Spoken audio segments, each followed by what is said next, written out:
O goleiro Rafael Cabral, em suas entrevistas, sempre falou que não sentia a pressão das vaias do torcedor cruzeirense. Mas a verdade é que as vaias sim mexiam com o jogador. Tanto que a informação que chega de São Paulo é de que o próprio Rafael Cabral entende que não tem mais clima para ele continuar no Cruzeiro. E por isso ele está optando pela sua saída da Toca da Raposa. E o provável destino do jogador é o Santos. Só que ainda não podemos cravar a ida do atleta para lá. Até porque tem que convencer o Cruzeiro também a liberar o jogador. Por quê? Porque é um ativo, é um cara que tem mercado, outras equipes estão interessadas em sua contratação. Então apenas liberá-lo de graça para o Santos não me parece uma negociação boa para o Cruzeiro. E aí nós temos a situação do goleiro João Paulo, que pode ser envolvido nesta negociação.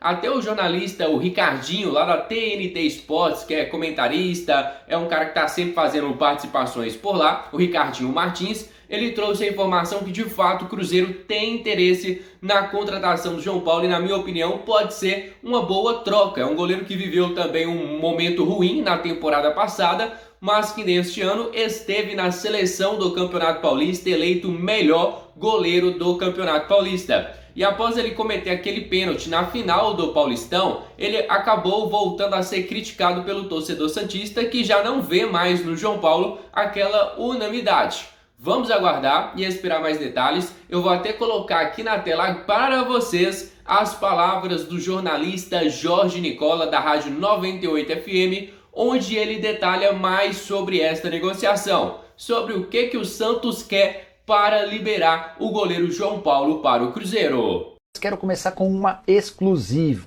Desde sexta-feira a grande pergunta é: qual clube negocia a contratação de Rafael Cabral, goleiro que nem participou da estreia do Cruzeiro? O Anderson acabou sendo titular. Pois bem, antes de gravar esse vídeo conversei com uma fonte cruzeirense e ela assegurou que o interessado é o Santos. Na sexta-feira o Santos apresentou uma proposta oficial, as conversas foram iniciadas no sábado. Nesse domingo houve uma interrupção no papo, até porque o Santos estava muito envolvido na festa de 112 anos de sua fundação. E nessa segunda-feira as tratativas serão retomadas. A ideia do Santos é comprar o Rafael em definitivo, fazendo com que o Cruzeiro abra mão dos direitos do atleta. O vínculo do Rafael se encerra em dezembro. Já contei para vocês na semana passada que o Rafael chegou a ter um aumento salarial em janeiro por conta de um outro interesse do Santos. Queria acrescentar uma outra informação em cima desse papo. Antes de gravar o vídeo, conversei com gente do Cruzeiro e com o presidente Marcelo Teixeira, que representa o Santos. Marcelo admitiu que gosta bastante do Rafael e está tentando convencer o Cruzeiro a fazer negócio. E é nesse contexto que pode surgir o nome do João Paulo, o goleiro do Santos no Cruzeiro. A atual administração santista entende que o ciclo do João Paulo já se encerrou. O salário hoje é compatível com a realidade do Cruzeiro, mas para que essa troca exista, haverá necessidade, segundo o Santos, de colocação de dinheiro por parte do Cruzeiro. E a justificativa é de que o Rafael é mais velho do que o João Paulo. O João Paulo tem 28 anos, o Rafael 33, ambos fazem aniversários nas próximas semanas. E eu queria saber de vocês, uma troca pau a pau seria justa? Vocês acham que seria legal para o Cruzeiro colocar uma grana para contratar o João Paulo? Estou curioso para saber a opinião. Olha só, família, pelo que a gente entendeu desta informação do Jorge Nicola, chega a soar um pouco engraçado esta negociação com o Santos. Porque, segundo o Nicola, o Santos quer que o Cruzeiro repasse os direitos econômicos do jogador para o Santos. Ou seja, que ele saia totalmente de graça do Cruzeiro para ir ao Santos.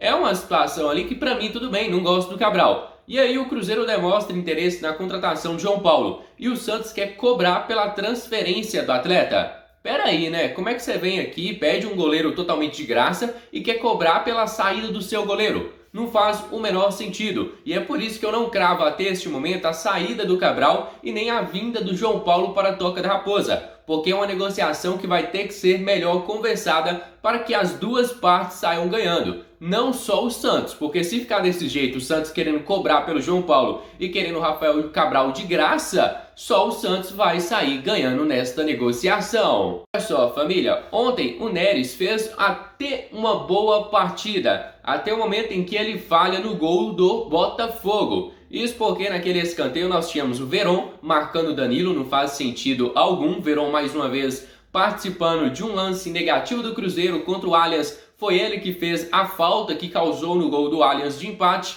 E ontem, né, ele estava diretamente ali junto com o Danilo, mas o que me chama bastante atenção é a bola do Neres, porque o Neres subiu sozinho, não tinha ninguém para atrapalhar na saída de bola do Neres. E ele simplesmente deixa a bola passar e o Danilo cabeceia e faz o gol. Um resultado ali que poderia, né, tirar os 3 pontos do Cruzeiro, ainda bem que no final nós conseguimos reverter essa situação. Mas mais uma vez o Neres foi peça ali, né, de mais um gol tomado pelo Cruzeiro. E olha que ele estava fazendo uma ótima partida, excelentes desarmes, excelente cobertura, não estava comprometendo na saída de bola, mas naquele lance ele falhou e quando ele falhou o Cruzeiro tomou o gol. E eu vou até colocar aqui na tela para vocês as palavras do Fernando Seabra, que foi questionado do porquê o Neres ainda é titular do Cruzeiro. Eu vou estar colocando agora na tela para vocês as palavras do comandante do Cruzeiro.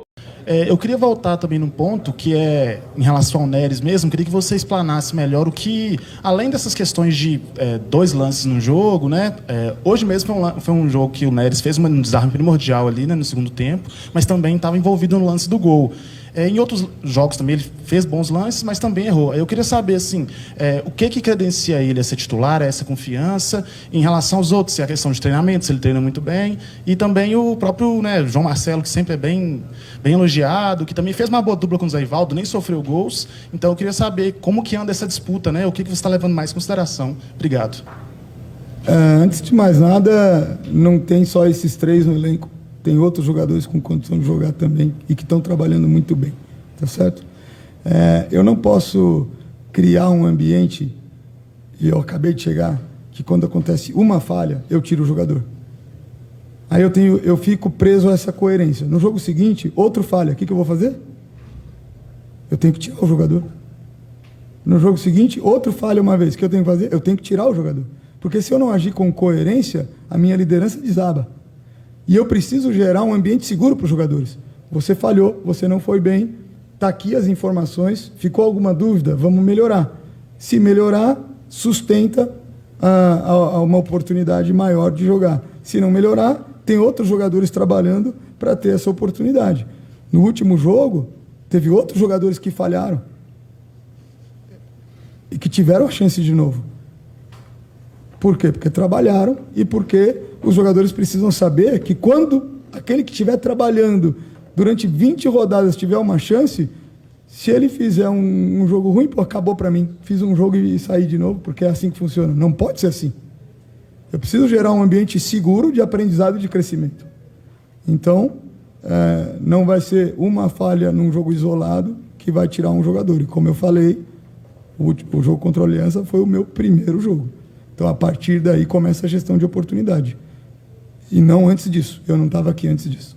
Olha só, família, o árbitro da final do Campeonato Mineiro, o Flávio Rodrigues de Souza, que marcou aquela penalidade contra o Cruzeiro, ele teve ontem uma oportunidade de marcar um pênalti parecido, só que desta vez a favor do Grêmio, e ele não marcou o pênalti. Eu vou estar colocando aqui na tela para vocês a diferença dos 2 lances, porque eu não questiono o lance ali do Lucas Silva, na minha opinião foi realmente pênalti, mas ontem teve um lance mais grotesco ainda do que o lance do Lucas Silva e ele simplesmente optou por ter sido um lance ali de infelicidade do jogador, que a bola bateu no atleta e não o atleta bateu na bola. E ele simplesmente optou por não marcar a penalidade, sendo que o jogador do Vasco guarda a bola debaixo dos braços. E aí eu fico retado, porque a interpretação foi muito diferente. Naquele lance lá, ele fala uma coisa. Neste lance aqui, que foi muito mais grotesco, ele optou por não marcar a penalidade. Ontem aconteceu uma coisa muito inusitada no Mineirão, que está sendo falado em todo o país. Um cara aí deve ter bebido todas e simplesmente jogou o seu carro nas escadarias do Mineirão.